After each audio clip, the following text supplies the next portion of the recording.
Hi, my name is Ben Clark. I'm currently a RA in Mosley Hall. Um, and yeah, this is my return video. I'm just going to ask myself the questions and then answer them. So the first question is, how did you improve as an RA and a student this year?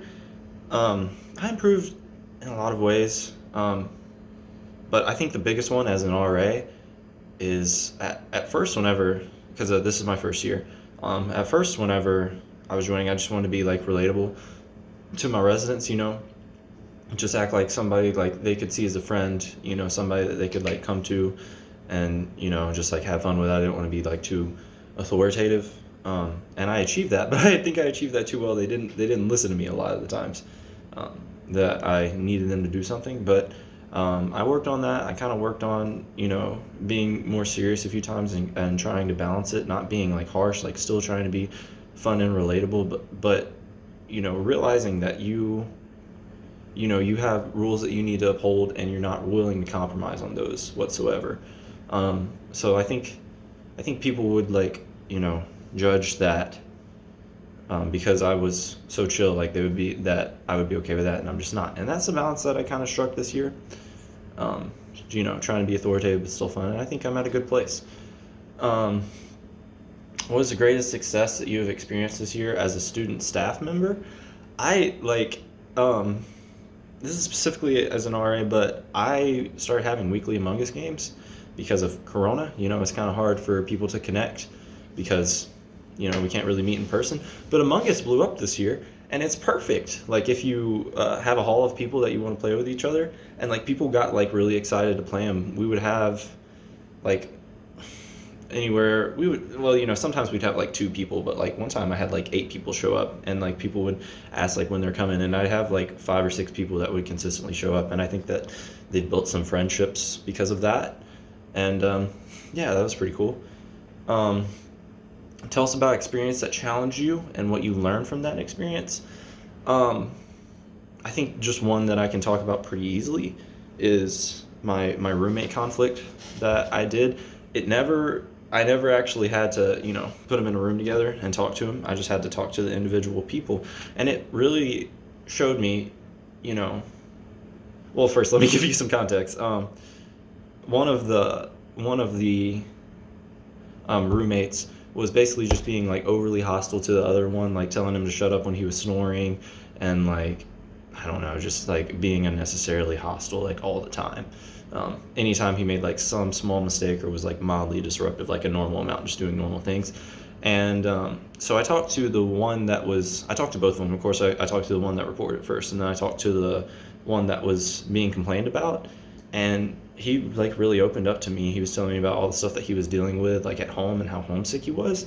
And that really showed me like, even though like some people can act like that, like act out like unnecessarily, like they're usually dealing with something, and it's usually hurt, and you can help and you can be there for that person and make them, not be that way. And if you just talk to them, they just need somebody to talk to, and that really amazed me. It's not, you don't just want to look at people and be like, hey, you're a jerk. You want to like help them out, because usually they're dealing with something. So yeah, that was a big one. How did you add value to your team? Um, I put that I'm funny. Um, I added value to a lot of things. Wait, that sounds narcissistic. I added value in a lot of ways. I always want to make sure that I can help people out when they can, which is really not hard to do on my staff because my staff is so helpful. Like I feel like I'm falling behind, even though I'm trying my hardest to like help as much as possible. It's really not hard to be helpful on my staff. But I would always try to keep the tone light, um, and try to joke around about things. And yeah, I think that was one. I mean, you contribute in a lot of ways, but like that's unique. Like I did my job, and a lot of people on our staff are hilarious. Like I don't know, it's not like unique to me, but I don't know. I kind of thought that was one of them. Discuss how you connected with your residents and built a community on your floor, including programming experience. Um, I did daily memes. That was cool because my residents really like memes like immediately, and I like memes. I'm a college student.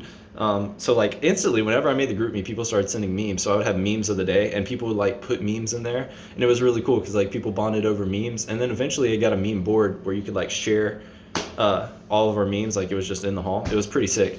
That didn't happen toward the end of the year. I'm gonna do it again this semester.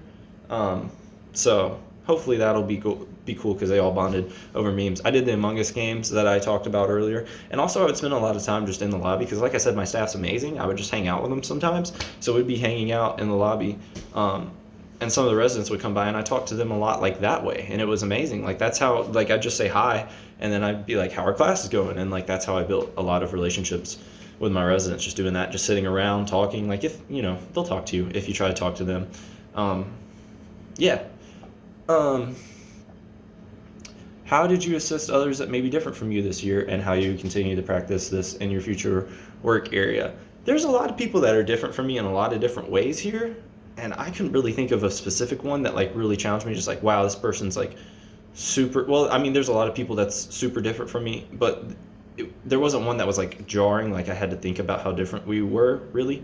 Um, but every person's obviously different, so I just put that you need to listen a lot more than you speak.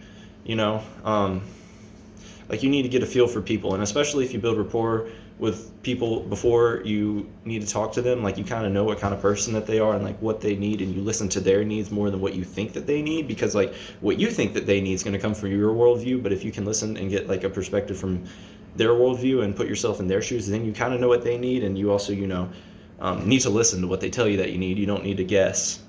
So I would just say listen way more than you speak when you're dealing with people that may be different with you. You know, you have to figure out like where people are coming from, because they're not all like you. um, Give an example of how you manage a job related conflict this year. There was a lot. I was gonna say the roommate one, but I already said that one earlier. Parties.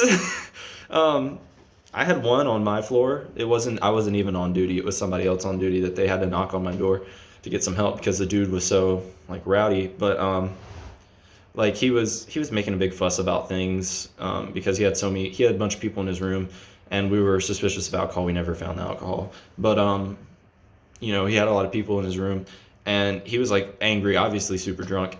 And I was trying to talk to him, like calm him down, just like, it's really not that big of a deal. We're just gonna get everybody's IDs and we can all leave. Like that's all that we have to do. We just have to like look in the room, get everybody's IDs, and we can all leave. And dude was getting angry. I think he tried to fight me at one point. It was 2 a.m. Like I was about to go to sleep, so I was kind of out of it. But all I can do is like tell him what's gonna happen and be chill. You don't have to raise your voice to their level. So I tried to be chill. And that didn't really work. And when that doesn't work, you can just call the police. Eventually the police got there and they handled it better than I could have. But I don't know, I think that taught a lot. Like you don't have to, like, there's other people to be angry. I don't have to be the angry one. I'm just got to be chill. Like it's not that big of a deal, man. That's one of the conflicts that I solved. Why do I want to come back next year? I love this job. It was amazing. I love working with my people. I love my staff. They're great. They're like friends of mine. I love building the community of people. I love helping people out. I love trying to be a mentor to people, even though I might not be the best mentor. I like trying to help people. This position gives me a lot of power to do a lot of good, for people in maybe their first year of college. I don't know. I just loved it a lot, and trying to make friends with people, and just, like, I don't know, talking with people. Like your job is to make friends. It's pretty sick. I just like to build a community and do all that. So that was cool, and I want to do that more. It was fun. And I like to think that maybe I made people be friends, because like my freshman year, all my friends I made were through my dorm. So I just want to keep doing that for people. What student populations are you interested in working with next year? I would probably say honors or first years. I want to say first years because I like trying to be a mentor, and honors because I'm an honor student and I identify with those people pretty well. But if I don't identify with them, then it's a learning experience, so it's whatever. But I don't know. I'm sure I could find value from working with anybody. And how will I continue to grow in my position? I just want to get closer to more of my residents. Just continue to talk to them. Knock on some more doors. Connect with more people, because there's a lot of cool residents that I don't really get to talk to all that much. Like I see them in the group meet, but I don't like get to interact with them in person. So I'd like to do that, and just to be there more for residents. I know it's a pretty basic answer, but I mean it's genuinely my goal. But yeah, that is all. My 10 minutes is up. I talk a lot. I'm sorry. So yeah, that is all. Thank you.